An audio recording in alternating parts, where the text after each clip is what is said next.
தர்ணாவில் ஈடுபட்டு போராட்டங்களில் ஈடுபட்டு வருகிறார்கள். அவர்களை காவல்துறையினர் உடனடியாக கைது செய்து தற்போது அழைத்து சென்றிருக்கிறார்கள். மீண்டும் அவர்கள் கைது செய்து அழைத்து செல்லப்பட்டிருக்கிறார்கள்.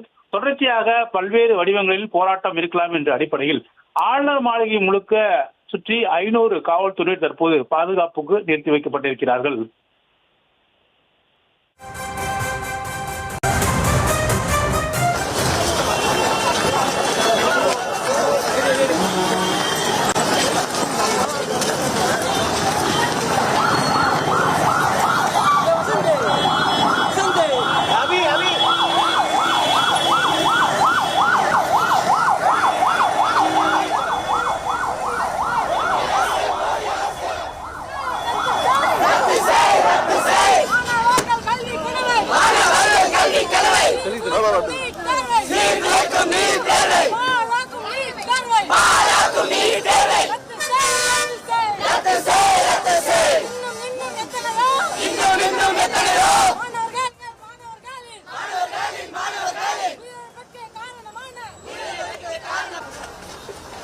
சென்னை சைதாப்பேட்டையில் மாணவர்கள் போராட்டத்தை முன்னெடுத்த நிலையில் பேருந்திலிருந்து இறங்கி அவர்கள் ஓடக்கூடிய அந்த காட்சிகளை பார்க்கிறோம்.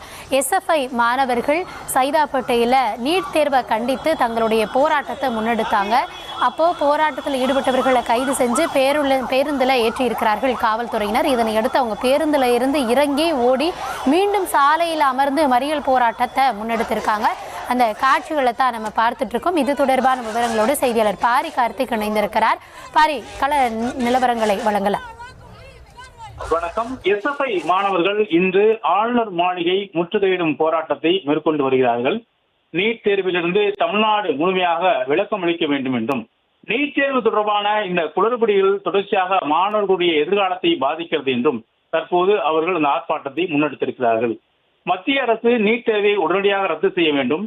ஏழை எளிய கிராமப்புற மக்கள் மற்றும் விளிம்பு நிலையில் வாழக்கூடிய மக்களுக்கு மருத்துவ படிப்பு என்பது எட்டாத கனியாக இருக்கிறது. நீட் நுழைவுத் தேர்வின் காரணமாக அவர்கள் பள்ளி படிப்பதோடு அந்த மதிப்பெண் அடிப்படையிலே கடந்த காலங்கள் இருந்ததற்கு போலவே பள்ளியினுடைய மதிப்பெண் அடிப்படையிலே அவர்களுக்கு மருத்துவருக்கான இடங்கள் தர வேண்டும் என்றும், இத்தகைய நுழைவுத் தேர்வுகள் மூலமாக பெரிய அளவிற்கு ஏழை எளிய கிராமப்புற மாணவர்கள் பாதிப்பு ஏற்படுத்தும் என்ற வகையிலும் தொடர்ச்சியாக நீட் தேர்வை ரத்து செய்ய வேண்டும் என்றும் தமிழ்நாடு உள்ளிட்ட பல்வேறு இடங்களில் அனைத்து கட்சிகளுமே குரல் கொடுத்து வருகிறார்கள்.